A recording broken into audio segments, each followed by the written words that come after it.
Hi friends, welcome to our channel. Brahmamudi serial next ఎపిసోడ్లో ఏం జరగబోతోందో ఈ వీడియోలో చూసి తెలుసుకుందాం.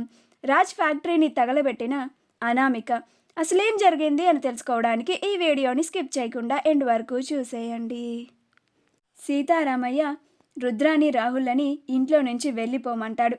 అప్పుడు రుద్రాని, ఇప్పుడు నేను ఈగోకి పోతే రోడ్డు మీద పడతాను, అడుక్కు తిని బతకాల్సి వస్తుంది. అందుకే నా ఈగోని కాస్త పక్కన పెట్టి కాళ్ళ మీద పడి బ్రతిమిలాడి ఎలాగైనా సరే ఈ ఇంట్లోనే ఉండేలాగా చేయాలి.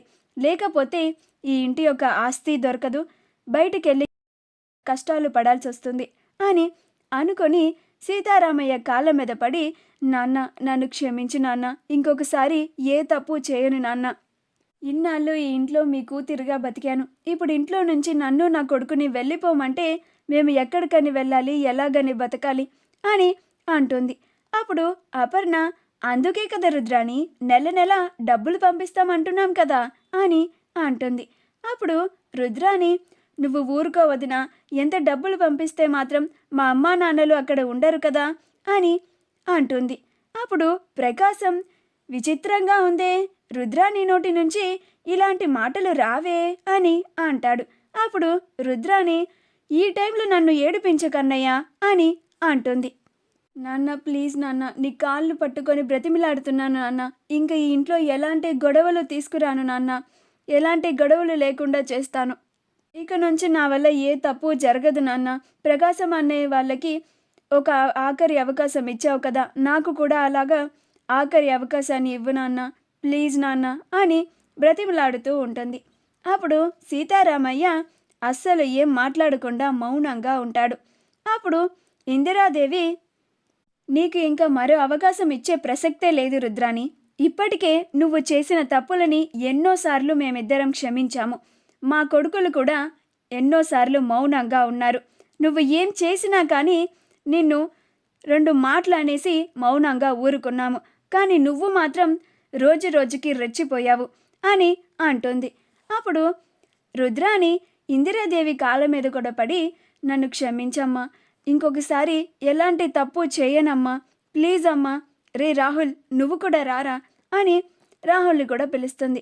అప్పుడు రాహుల్ కూడా, అవును అమ్మమ్మ తాతయ్య, నేను కూడా చాలా తప్పులు చేశాను, వాటికి నేను కూడా క్షమాపణలు అడుగుతున్నాను, మాకు ఈ ఇంట్లో ఉండేలాగా భిక్ష పెట్టండి అని అడుక్కుంటూ ఉంటారు, బ్రతిమిలాడుకుంటూ ఉంటారు. ఎంతసేపటికి వాళ్ళిద్దరూ ఏం మాట్లాడకపోవడంతో అప్పుడు రుద్రాని, ఏంటి నాన్న ఇది, చిన్నన్నయ్యకి మాత్రం ఆఖరి అవకాశాన్ని ఇచ్చావు, నాకు మాత్రం ఆఖరి అవకాశం ఇవ్వమని అడిగితే ఇంతలా ఆలోచిస్తున్నావేంటి అని అంటుంది. నాకొక న్యాయం, అన్నయ్యకి ఒక న్యాయమా అని అంటుంది. అప్పుడు సీతారామయ్య, నిన్ను, ప్రకాశంని, సుభాష్ని ముగ్గురిని నేనెప్పుడు వేరువేరుగా చూడలేదు రుద్రాని, కానీ నువ్వు మాత్రం ఆ ప్రేమని, ఆ అనుబంధాన్ని నిలుపుకోలేకపోతున్నావు అని అంటాడు.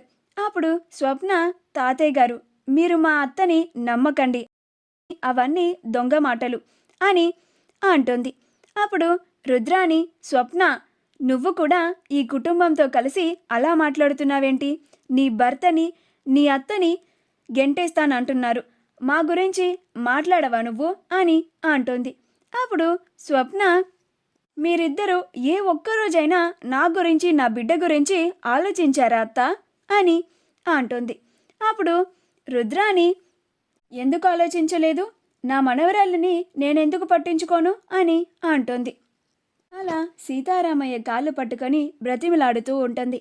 అప్పుడు సీతారామయ్య, సరే ఇంతలాగా బ్రతిమిలాడుతున్నావు కాబట్టి నీకు చిట్ట చివరి అవకాశాన్ని ఇస్తున్నాను, ఇది మాత్రం నువ్వు సరిగ్గా వినియోగించుకోకపోతే ఈసారి ఎలాంటి దయాదాక్షిణ్యాలు లేకుండా నిన్ను నీ కొడుకుని గెంటేస్తాను అని అంటాడు. అప్పుడు రుద్రాని, చాలు నాన్న, ఆ మాట అన్నావు కదా, ఇంకొకసారి మేము ఆ పరిస్థితిని తెచ్చుకోము, బుద్ధిగా నడుచుకుంటాము అని అంటుంది. అమ్మయ్య, పెద్ద గండం నుంచి గట్టెక్కాను అని ఊపిరి పీల్చుకుంటుంది రుద్రాని. ఆ తరువాత దుగ్గిరాల కుటుంబం అంతా చాలా సంతోషంగా ఉంటుంది. అలా అందరూ చాలా సరదాగా గడుపుతూ ఉంటారు. మరుసటి రోజు కళ్యాణ్కి ఒక సినిమాలో అన్ని పాటలు రాసే అవకాశం వస్తుంది. ఈ విషయాన్ని కళ్యాణ్ హాల్లోకి వచ్చి, అందరూ వినండి, నాకు ఒక సినిమాలో అన్ని పాటలు రాసే అవకాశం వచ్చిందోచ్ అని చాలా సంతోషంగా చెప్తాడు. ఆ మాట విని అందరూ చాలా సంతోషపడతారు. అప్పుడు సీతారామయ్య, నాకు చాలా సంతోషంగా ఉంది నాన్న కళ్యాణ్ అని అంటాడు.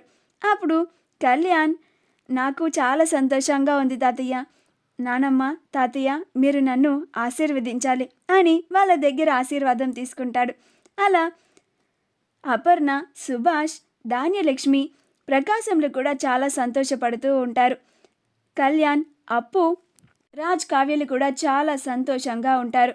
రుద్రాని ఇదంతా చూడలేక వాళ్ళ గదిలోకి వెళ్ళి అనామికతో మాట్లాడుతూ ఉంటుంది. అప్పుడు అనామిక, కంగారు పడకండి ఆంటీ, మనకి కూడా మంచి టైం వస్తుంది, అప్పుడు వాళ్ళకి దొంగ దెబ్బ తీద్దాము, అప్పటి వరకు మీరు మౌనంగా ఉండండి అని కాల్ని కట్ చేస్తుంది.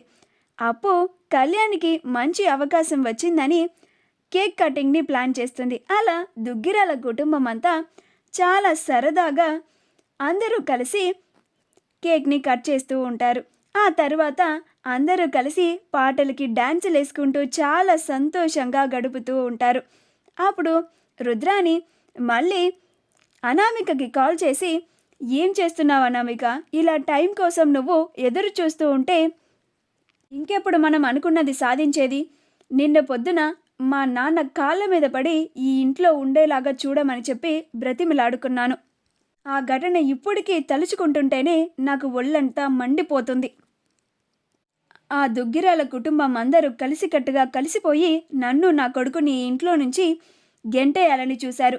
ఇది మాత్రం నేను అస్సలు మర్చిపోను, అంతకంతకీ నేను బదులు తీర్చుకొని తీరతాను అని అంటుంది. అప్పుడు అనామిక, కూల్ ఆంటీ, కూల్, మీకోసమే నేను ఒక అద్భుతమైన వ్యూహాన్ని రచించాను అని అంటుంది. అప్పుడు రుద్రాని, ఏం మాట్లాడుతున్నావా అనామిక, మళ్ళీ కొత్త ప్లాన్ వేశావా అని అంటుంది. అప్పుడు అనామిక, అవునాంటీ, ఈసారి నేను రచించిన వ్యూహంలో లంకా దహనమే జరగబోతోంది అని అంటుంది. అప్పుడు రుద్రాని, అంటే ఏం మాట్లాడుతున్నావు అనామిక, నాకేం అర్థం కావడం లేదు అని అంటుంది. అప్పుడు అనామిక, ఫ్యాక్టరీని తగలబెట్టేస్తున్నానంటీ అని అంటుంది. అప్పుడు రుద్రాని, చాలా మంచి శుభవార్తని చెప్పావు అనామిక, ఆ ఫ్యాక్టరీ తగలబడిపోతే రాజ్ వాళ్ళకి చాలా నష్టం వస్తుంది అని అంటుంది. మా వీడియో కనుక మీకు నచ్చినట్లయితే లైక్ చేయండి, షేర్ చేయండి, మా ఛానల్ని సబ్స్క్రైబ్ చేసుకోండి, పక్కనే ఉన్న బెల్ ఐకాన్ని క్లిక్ చేయడం మాత్రం మర్చిపోకండి.